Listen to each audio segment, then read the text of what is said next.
it's in the driver's seat, but some of us need snacks. Some of us have to stop and pee all the time. Some of us have to turn on the music. So that's what meditation is. And that's what's so exciting is that, if you've tried meditation and you're like, I hated it. Well, there are 50,000 other meditations to date. We don't just date one person and think, okay, I'm never going to date again. So it's the same thing. Welcome to the I Don't Believe in Astrology podcast.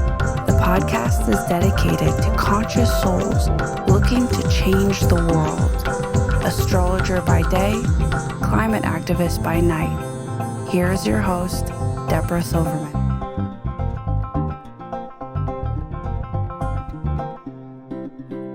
And here we go. We are on Debra Silverman's I Don't Believe in Astrology podcast, which is really not a good title for this interview because we've got an astrologer with us, which is the first astrologer we've interviewed.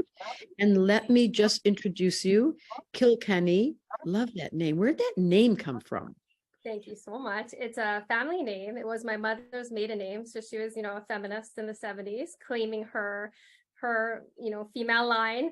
But it goes back to a county in Ireland and actually a castle and a whole little town where the family was from. So roots, ancestral, shout out. Wow, that's so interesting. Okay, and what do they call you? What do they call you for short? Nothing. I don't let anyone call me anything for short. I love that. I'm barely 5'4", so. Oh my God, I love that so much. So it's Kilkenny. We have in our room a Libra, Pisces rising, moon in Aries. That's why we're going to have so much fun because that little moon matches mine. But let me start by, I've got the bio and I prefer people to actually describe for themselves what you would say. If I said to you, give me a little history or a little flavor of what you've done and what drives your professional self, what would it be? I love that so much. So I really think of myself as a modern mystic, and I'm a podcaster, and that's the title of my podcast. So my impetus and my intention for all my work is to help people discover and bridge the seen and the unseen, the magic in the mundane and finding the mystical in the present moment. So I'm a professor. I teach yoga and meditation, and that's my main squeeze origin, so to speak, lineage that I grew up with as a child. And I was really blessed to study with some of the greatest literal teachers of mindfulness, of meditation, swamis, monks, shamans, Buddhists, all sorts of people as a child. So I've been immersed in those traditions, specifically yoga, tantra, Kashmir Shaivism, for those listeners who know that tradition, my whole life, and also astrologers casually in that time. So a lot of the even monks I studied from, we're very interested in astrology, Vedic and also Western astrology. So that was the birthing of that. I also have this Irish lineage too, and come from a family of women who practice Celtic ritual and priestess. So I always say the 3 Ps, like I'm a podcaster, I'm a professor, and I'm a priestess. And where do you teach? What school? Well, I used to own a brick and mortar yoga and mindfulness studio in Philadelphia, Pennsylvania. And then with COVID, that went online. And so now I have an online membership that includes like an array of videos. And that really helped me branch out to not just offer the physicality of the yoga and the meditation, which I love and are so much of a passion and impetus for my work, but also start to offer more of the intuitive training, astrology wisdom, tarot wisdom, and a lot about building your psychic powers and how to manage your own energy, which are things that I've always talked about. But, with this explosion of the internet and the capacity to reach more people, also through my podcast, that's what I do now. Great. Okay. So really a teacher and a spiritual, since you were young, when was the first entrance? When I was 5, I went to my first yoga and meditation class with my mom. And there are all these women, mostly single, with bell bottoms, and I'll just never forget, just like inhale, then they'd like stretch their arms up, and then they'd hold a pose with their bell bottom jeans on, for like 5 minutes and talk about dating and all these things, and then exhale, fold, and then in the next breath they'd be talking about the god and goddess and spirituality, and then inhale, and then I loved it. And what I loved, the physical was fine, but actually I love the meditation.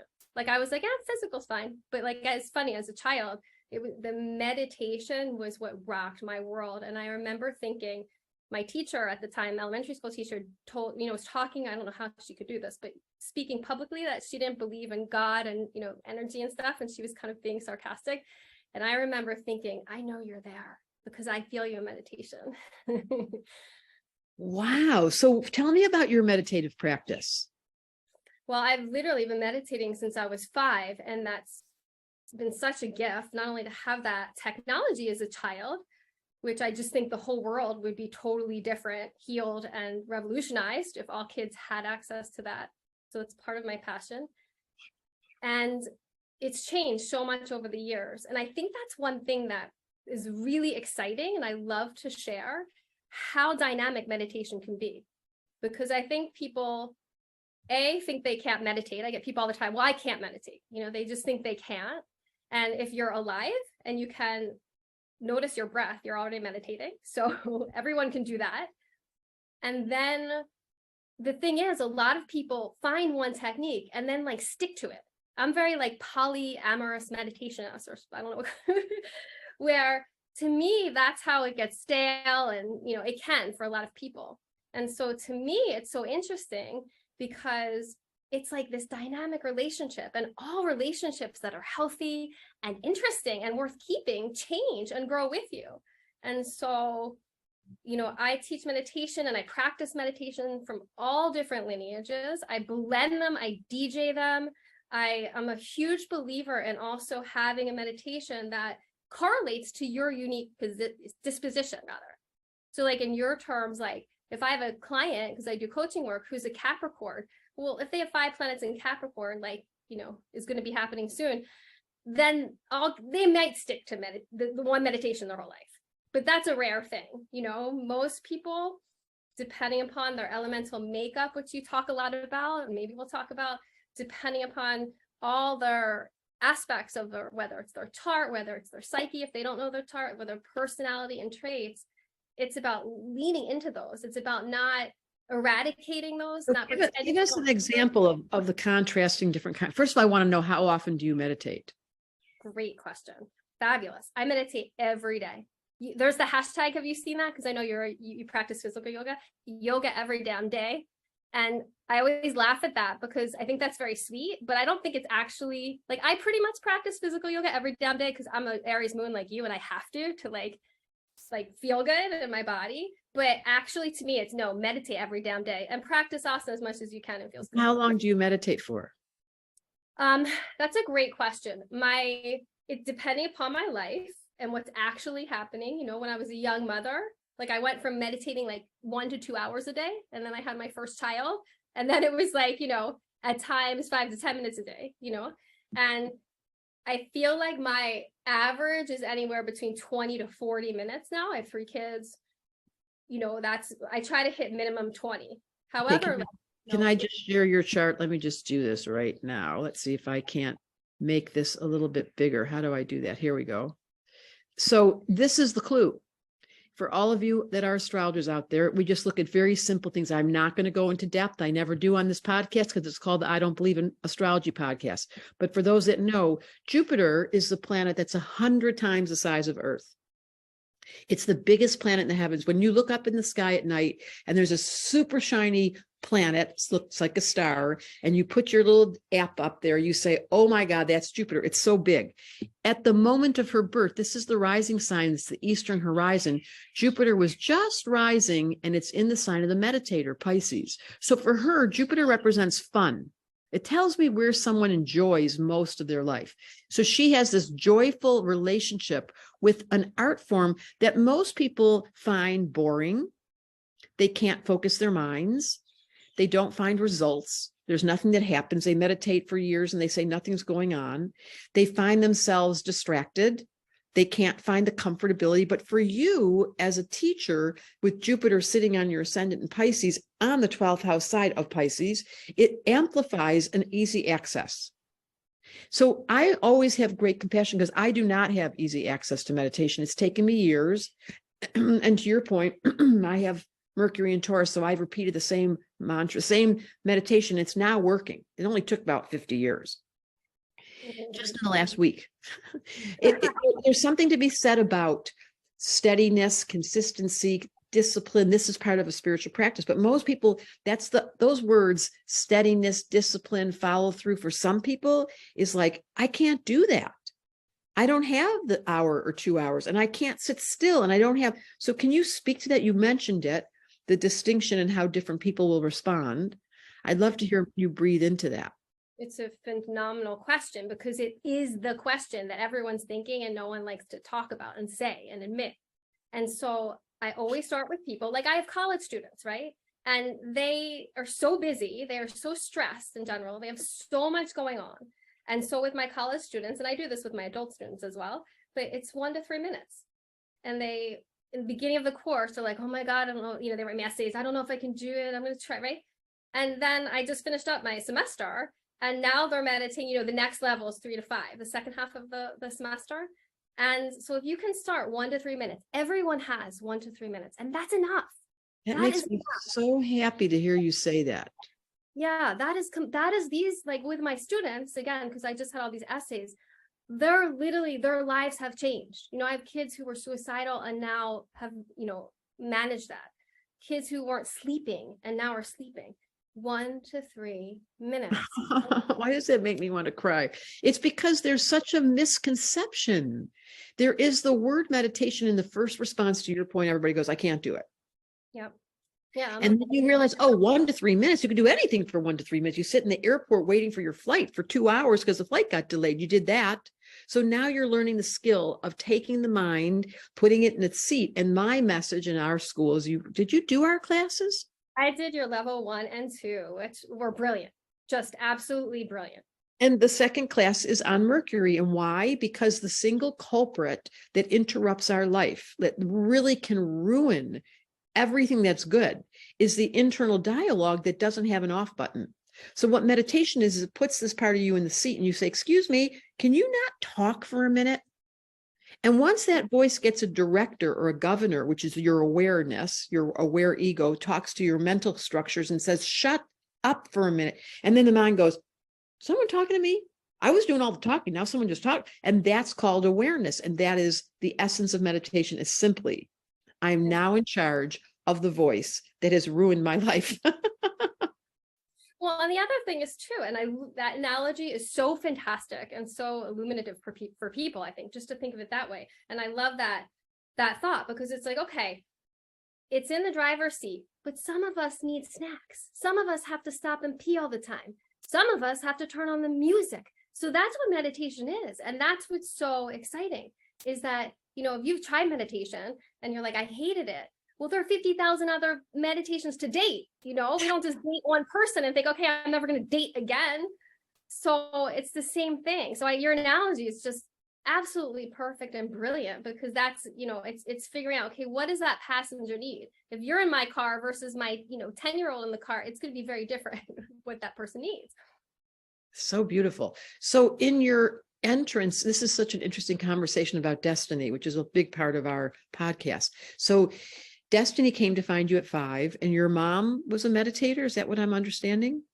Yes. She's to this day a devout meditator and yoga practitioner.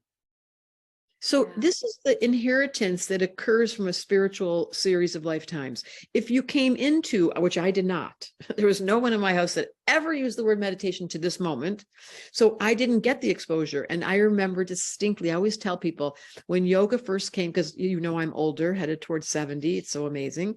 When yoga first arrived, it was in the 80s.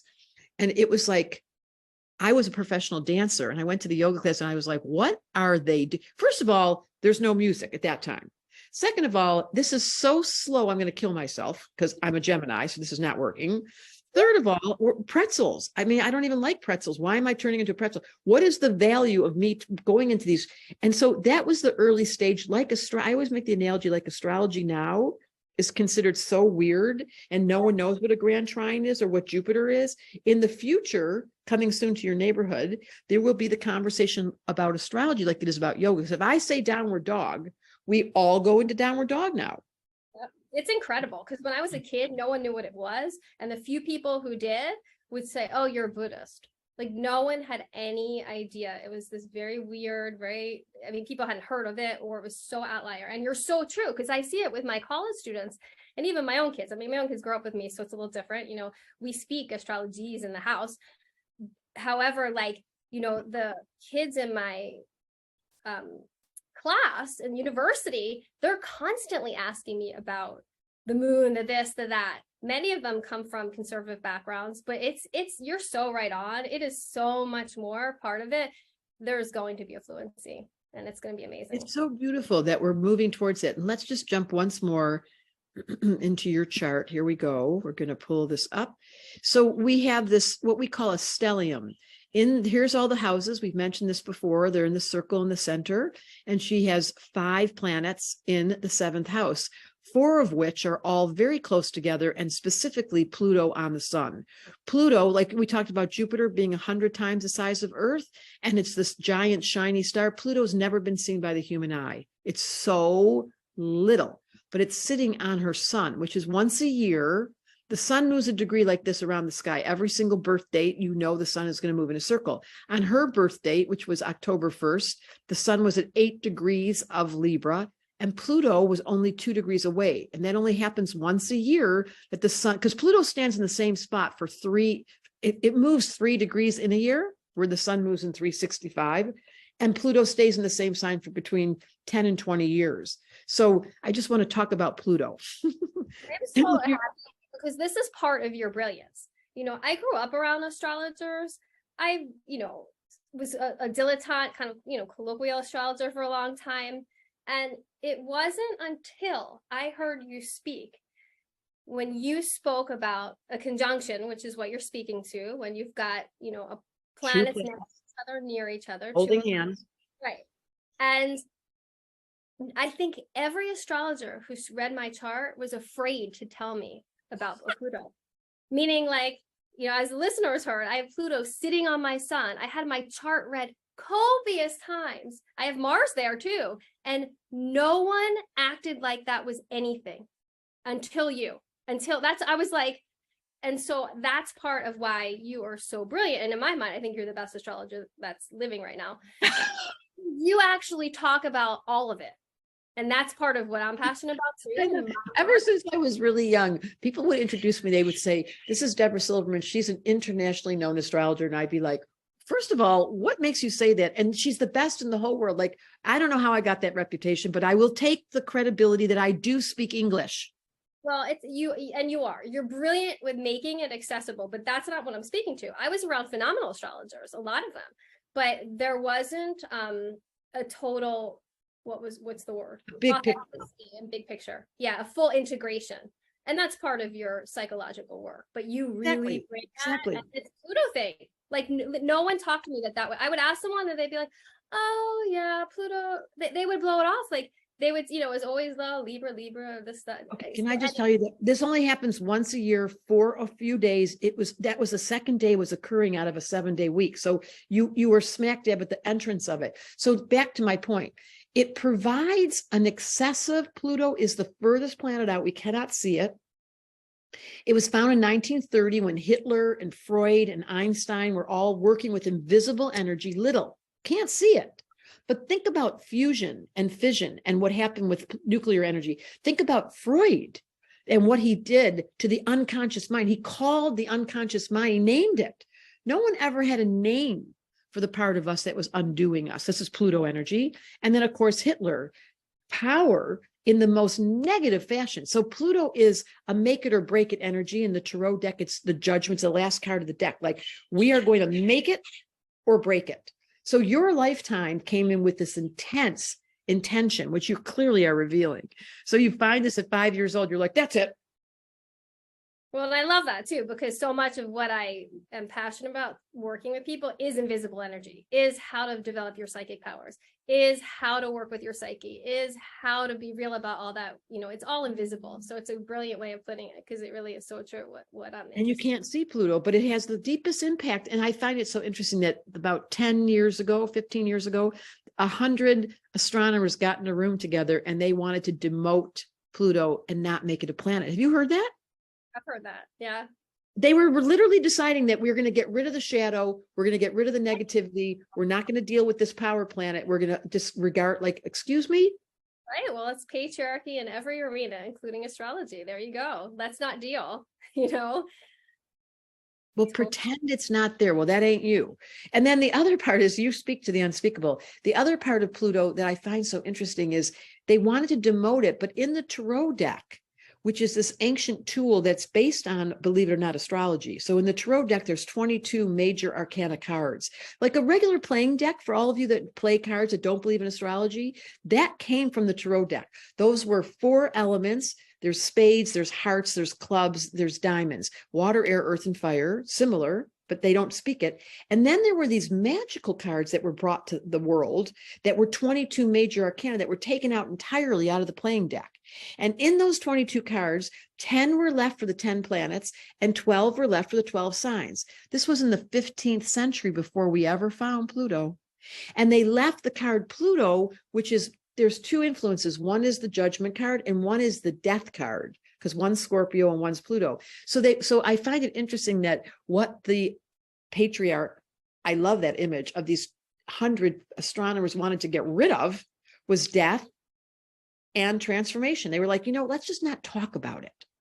Of course, right? And you, on the other hand, so I'd love to hear from you, just examples in your life of where your Pluto energy, your intensity has either bumped into things or transformed things. How would you describe that influence in your life as far as the intensity that you live with? Because when you've got Pluto on the sun and moon in Aries, you come with intensity. How is it? Can you give us an example in your life of where it shows up?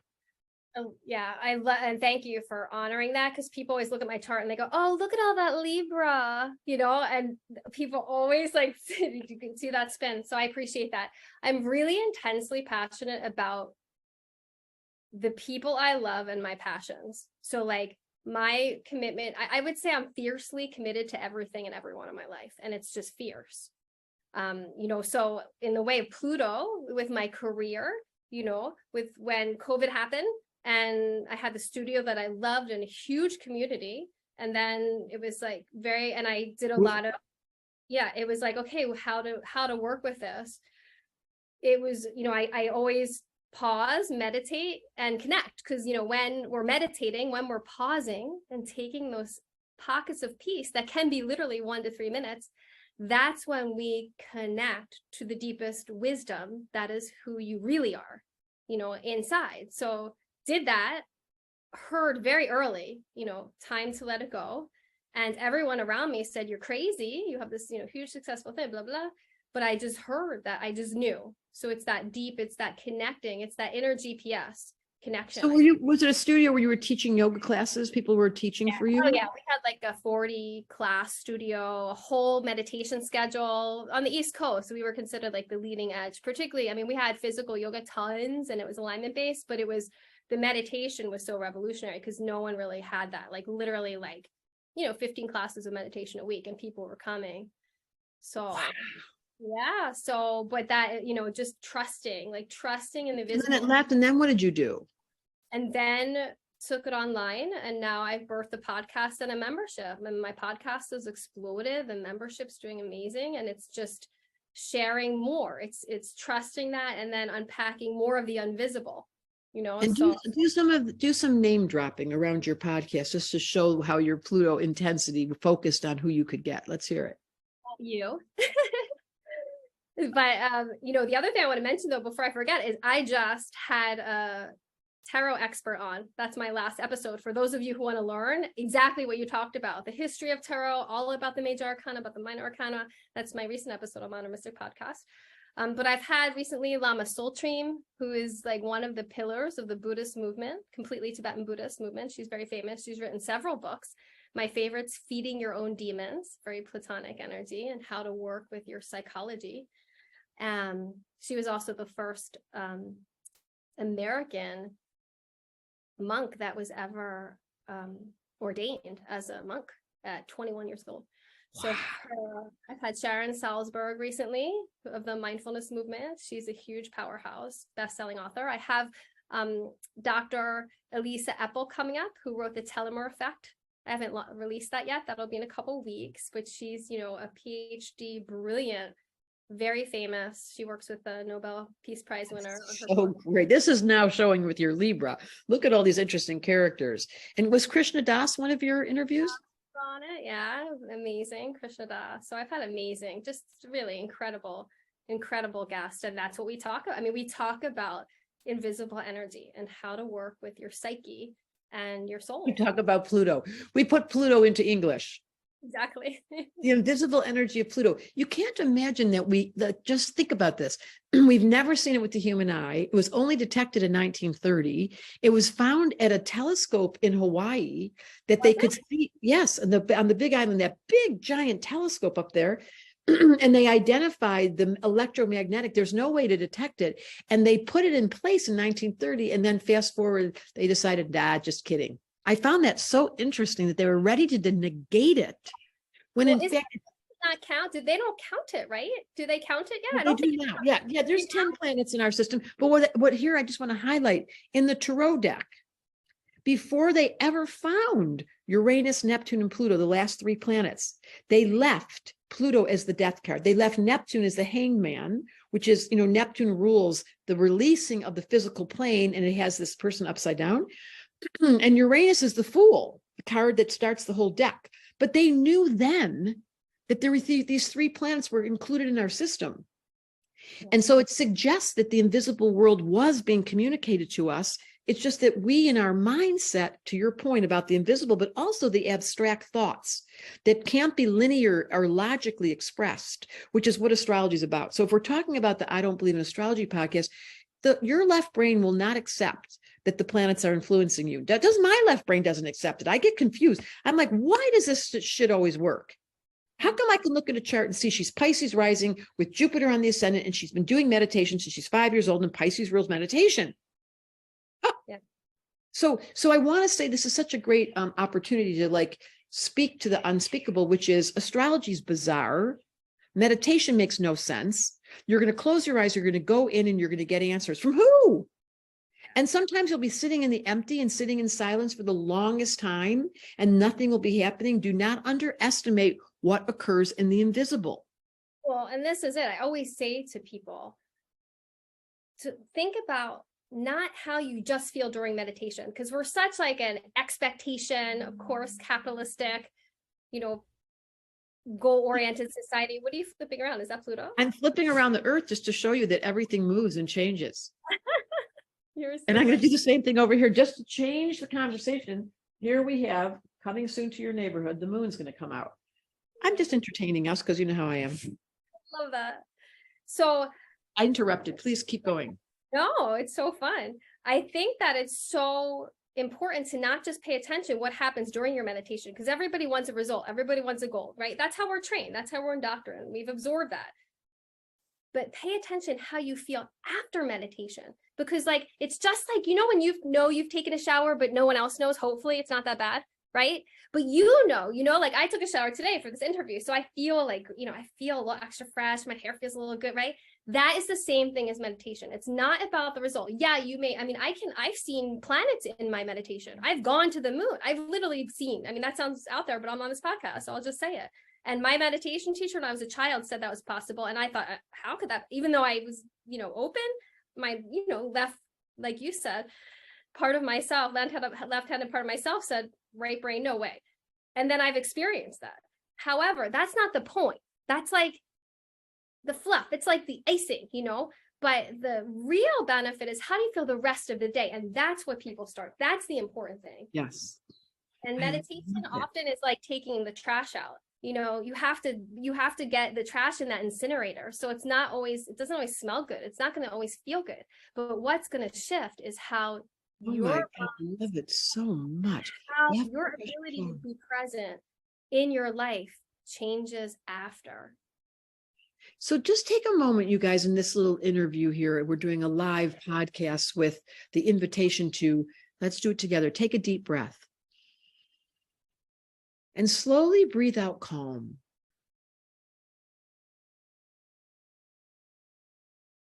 Now that was 4 seconds, and feel the shift. It's that fast. As soon as the intention is in focus with your desire as the one who knows how to govern your experience rather than being a victim to what occurs.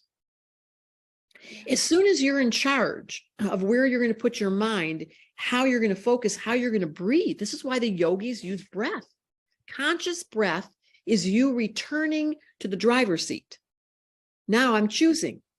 And that's at the end of meditation, you say, okay, everybody stop. I'm in charge. And once you realize you're in charge, you're like, wait a minute. If I'm in charge for those 1, 3, 5, 10, 15, 20 minutes, and I've reclaimed my posture as the one who's awakened to be conscious enough to choose where my thoughts go, I'm no longer a victim. And that's the single ingredient. So deeply profound. Yes. And then you practice being actually present in your life. And that's what meditation gives us. It builds that muscle. So we actually aren't missing the moments of our life. We want to. It's so true. Sometimes I feel like a little kid because I am so in the moment. Yeah. And this is the nature of what meditation's given me. It's taken away the internal dialogue, the static, the noise factory, the low grade angst, the anxiety. And that is, so at first you're not going to feel it. At first, you guys just be prepared that when you first start meditating, it enhances the noise factory. You're like, wait a minute, I can't find the off button. I hate sitting here. This is so uncomfortable. A minute you can do. 3 minutes, you're going to love it. And then as you get further on and you find yourself getting distracted, back it up. I use a timer. I do it every day. Love that. Twice a day. It's my medicine. It took me so many years, Kilkenny, you can't believe it. I was so resistant because I'm a little wiggle machine. Yeah, no, I honor that. It's like going to the gym. The first time someone goes to the gym, you feel like nauseous and you think, what the hell do I do with all this equipment? And there's just no way, right? And that's how, right? So that's it. You have to look at it and slowly. Okay, so just tell me, a rainbow just appeared. How perfect is that? Just tell me. That's the Celtic Irish energy. I love when that happens so much. I am so conscientious. Here we go in the moment. And what is it anyways? A rainbow is such a symbol of the presence of the invisible. It gives me the happy feeling. Well, it's the mystical symbol. It's connecting. Exactly. It's connecting the mystical symbol of the invisible with the visible. Because rainbows are always waiting. They just can't be seen. I made that up. Okay. Can you just finish by telling us, in the name of being a parent, how this is interwoven, what you've noticed about your capacity to be in the position of the meditator in the presence of 3 children? Yeah. The number one thing that I'd share is that you just don't ever try to get them to do it. You just act like it's what you do. So for example, like my kids growing up, it was like, oh, we're going to brush our teeth and then we meditate for a minute. It was just part of the routine, oh, we brush teeth, we meditate, we, do this, we say thanks, we, all the things, and I think it's helpful if you're a new meditator, think of that. Like, oh, I brushed my teeth. I think sometimes to this day, I'll think, oh, I don't want to meditate. And then I laugh at myself. I say, isn't that fun? My mind always doesn't want to meditate. And I know I feel so great. And then I just sit down and meditate, right? So you notice, like, how it's like, I'll think, oh my God, I'm so tired. There's no way I can brush my teeth, right? Don't we have that feeling? Oh my God, right? But we do it. So it's the same thing. So with the kids, it's the old adage, you just do. Don't tell me, do not what I say, do what I do. So it's just, practicing. I've always done my practices in front of them. And I nurse them chanting and singing, spiritual songs. And so just that osmotic practicing in front of them. And then, of course, integrating it into their days. And then if your kids are a little bit older and they want to do the opposite of what you do, it's the same thing. Because what happens is if they see you doing it, then they'll see you're nicer after it. They'll see you don't nag them as much after it. You see your, and so they'll feel it. So let them see you doing it. Don't meditate always in your room and never show them. Even if you don't like meditating with the noise, meditate in your room, close the door, but then pretend you're meditating for a minute in front of them. That's the number one thing, I think. And so I'm so curious, the 3 kids that would have chosen you for their mom. Just Wow. the level of awareness that they probably came in with, because they knew they would be welcomed into a household that understood spirituality. There's no random order of who's ended up in your house. Yeah, no, I mean, I think parents, everyone feels this about their kids, but I'm just so unbelievably blessed because they're really, really incredible. You know what I always say? One of my favorite lines is when I had my child and I looked around and I thought, wait, I don't know this person. He's on my boob. He's in my house. I'm madly in love. I have met him only 15 seconds ago and I want nothing but his well-being for the rest of his lifetime. And then I thought to myself, who else am I madly in love with who I haven't seen? Ah, that's amazing. I've had that thought so many times.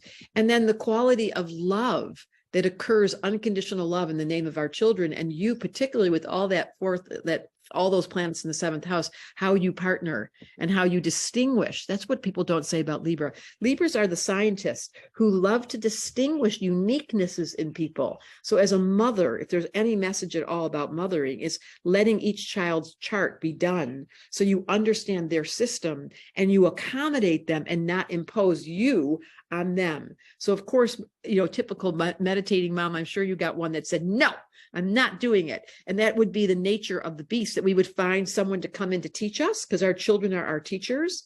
So I'm just curious, is there any child in the three of them that has more resistance? It's so funny. No, not with the meditation. And I think that's a testament to, I actually do it and they see how much nicer, like they'll say to me, like different times I'll be like, oh, like I'm going to go do, my practices, and they'll be like, oh, go do them, mom. So I haven't, not yet.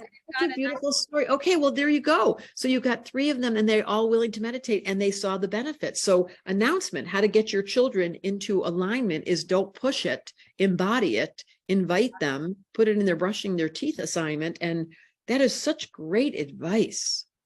I'm going to steal that because I love parenting is one of my favorite topics. I wrote a column for many years called Thank Heaven for Little Stars. And I wrote in the British Columbia. I lived in Vancouver for 20 years. And every month out came those articles and all the midwives would cut out, because I would do parenting, how the parent would parent, and then the child, how the child wanted to be parented. So every month I would use the sign of the month to describe the style. So for Libra, you have to talk to your kids. They have to hear all your thoughts. Oh yeah, they would definitely testament to that. And I think that the other thing that is really helpful for people, and maybe you do this too as a parent, but talking about the benefits of it, not in a way that is overtly selling it, but literally just being like, oh God, I feel so much better now that I meditated. Oh, I'm sleeping so much better, and like casually integrating from a place of authenticity. Speaking of saying, things to your kids, Libra style, but I do think that's another way when you're articulating the benefits you've received that they start to get it. Totally. Okay, well, I feel really good about this. We have done a very clear description of the function of meditation and the uniqueness of everyone's style. Some people have to move when they meditate. Some people have to sit still. Some people need music on and they need to chant. Some people need silence and they can't have anybody in the room. Some people need to be outside. It's so many variations. And so many. And then so many techniques, like even the subtle things, like some people need a mantra and need to say something because they're auditory, and they might even, taking it to like, even like the people think that, and this is so Plutonian, like they don't even realize their psychic powers, because that's something meditate can help you, and your intuitive powers and your inner knowing. Someone might be really auditory and they think they can't meditate, and they put music on because they think, oh, I like music, but it distracts them. But then if they give themselves a mantra, silent word to repeat, all of a sudden that auditory capacity, helps them. And then in extreme cases, they might even start to hear, things, and their clairaudience opens up, and that's amazing. So it's like the so glad that your podcast. So just tell everyone the name of your podcast. It's called Modern Mystic Podcast, and it's on all major platforms. And there's an incredible array of really fascinating ways to work with your mind, to work with your psyche, and really just to help establish yourself more in the present moment and finding that mystical in the mundane. I can so feel your Pluto and your moon in Aries and your enthusiasm. It just makes me, yeah. So much love to you. Thank you so much for having me on your podcast, and so happy to have you on mine, and people to go follow to learn this ancient, timeless, it will never go away. The art of the mind finding its seat so that it doesn't destroy and disrupt and create anxiety is the gift of the gift. I mean, I can't think of a more beautiful practice that everyone should be doing than praying and meditating and listening to the birds. Love that. Oh, thank A you. rainbow and the birds. How perfect was that? Your episode is so listened to. People loved it so much. So people should go to that. My website's modernmystic.love, where people can find out about my monthly membership and all these videos that you can learn to work with all the invisible, powerful energy that is you, that is the Pluto energy within you. And your teaching and your school, again, I did level 1 and 2, just rocked and really crystallized so many things for me. So I So really happy. You're just the best cheerleader. Thank you so much, Kilkenny. thank you. Thank you so much for listening. We want to keep this conversation going with you, so please subscribe to our podcast and leave a rating and review to make sure you never miss an episode. Remember, climate activist by day, human by night. Send Debra a DM on Instagram at Debra Silverman Astrology and visit DebraSilvermanAstrology.com. And we're going to leave you like we leave every single episode. Make it your mission to change the world.